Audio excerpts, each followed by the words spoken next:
Get him in a little trouble right there. Of course, 35 points is a lot for the Bulldogs to overcome. But risking having one of your leader players off the court is a risk in general.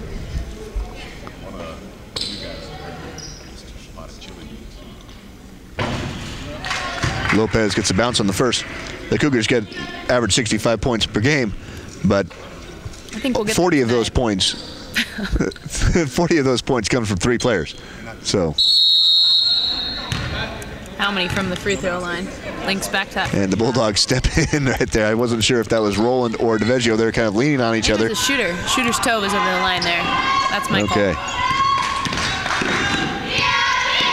So Binsky brings it up. Pick up top. Finds Legault. Legault tries to force it into Johnson, and the tip pass goes to Lopez. Lopez, a little spin move into the lane, up and in, but the offensive foul is called. No basket. It was out of control, but the ball did go in. But it was a pretty spin move and a successful shot. But she walked right into the charge. Binsky brings it up. She finds a lane. It's Legault. Legault's short. Herrera makes the rebound and brings in the Bulldogs.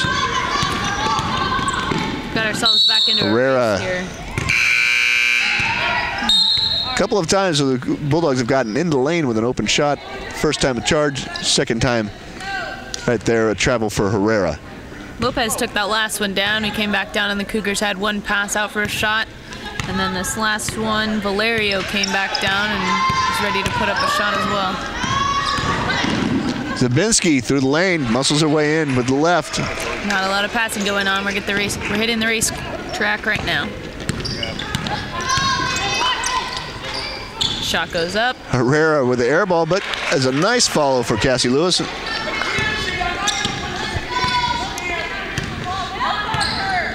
Let's see if we get some passes in on this one. We have a nice pick up top. Zabinski looking for a hold in the Bulldog defense. Court spread. As is Palma, and she kicks it out to Zabinski. Zabinski shot long. Rebound by Palma. Palma pulls up her quick three. Shot is short. Palma gets her own rebound. Finds Mackenzie Brewster inside, and there's 2. Not much execution on that one there, but overall good offensive boards and put it in for a solid pass into the forward there.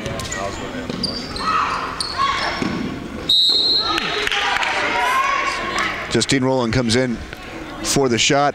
Brewster slow in the rotation. Gets out the foul, and Rowland will shoot 2. Just a moment, Tiffany's going to take a short break. We're going to be joined by head coach emeritus Ed Musoff. He is the leader for the team for 30 years, program founding coach. Ed Musoff will be joining us for just a few minutes here. As Rowland sinks the first of 2.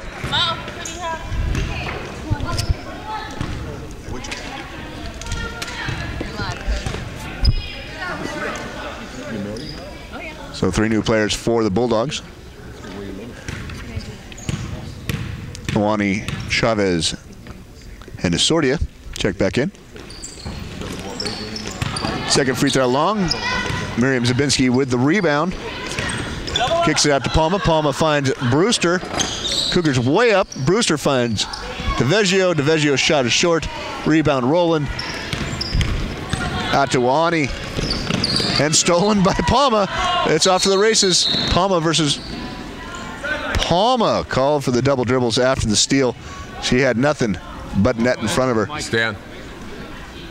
I'd like to welcome head coach emeritus Ed Musoff. Ed, how are you doing today? Hi, Pete. Doing fine. Doing fine. Glad to have you out here for this rivalry game. Well, yeah. See your Cougars out to a big lead right now. Yeah, the Cuesta girls are playing well. You know, with the Western State Conference we were talking about earlier this year, you've seen it at its strength. I remember '97 when your team went to the state finals as one of 4 teams. I think all 4 teams were from the Western State Conference at that time. This year, of the 6 teams in the conference, 5 have been ranked in the region. All but Cuesta and Hancock have been ranked in the top 20 in the state at some point this year. So, and the Cougars have been close. They're ranked 14th in the region right there as we see Chadwick dish it into Palma, who turns around for 2. So, the history of the Western State Conference, we know the 97 team, but what are some of these years that, what is it, what seems to have happened up here where the Western State Conference just becomes dominant? Luck of the draw, Pete. I mean, you never quite know who's going to be in school until that first day rolls around. And feast or famine, sometimes it's common in community college basketball. But year in, year out, Western State Conference is always very representative. Wish you do. Amanda Legault at the free throw line for the Cougars. She'll be shooting 2, fouled on the drive by Alyssa Lopez. Lopez 5th. Lopez is listed in the stats as only playing 1 game this year. So she started tonight. That's her 2nd game, and she's a starter. So it's nice return for the Bulldogs, and as Legault makes them both. So 30 years here at Cuesta College. 1997 State Coach of the Year. You're watching the team here battling back. We talked about Tiffany being on your last playoff team, and the Cougars being under 500 the last 2 seasons. This season, right now at 14-9, coming all the way back. What are some of the things that you like to see out of this program and kind of miss as a coach? Well, it's, I think what we're seeing right now, 2 teams that are playing very hard, but I think it's just going to be tough for Hancock because from a size standpoint, as hard as they're trying, it's a tough matchup for them. And also just Cuesta has several skilled kids that are making a huge difference out there. But it's good to see a mix of local kids and kids from other parts of the state. And a girl from the Netherlands just checks in, so we get international flavor. Checks in for the Cougars. Yeah, one of the interesting things, every once in a while you'd have an international player on your team, and the Cougars right there, Courtney Chadwick, down from the Southern California region, admits a 3, and a rebound by Tascadero's own Alyssa Palma. We talked about that. We look at the Bulldogs. Pretty much everybody on their team right now is from the Santa Maria area, down to Lompoc. You coached in an era when people had to have established residency before playing at their local community college. And how have you seen those recruiting rules change over the years, where you can actually talk to people outside and people? Yeah, contiguous districts and such. If you think that makes much of an impact, especially since we're kind of up here on our own here?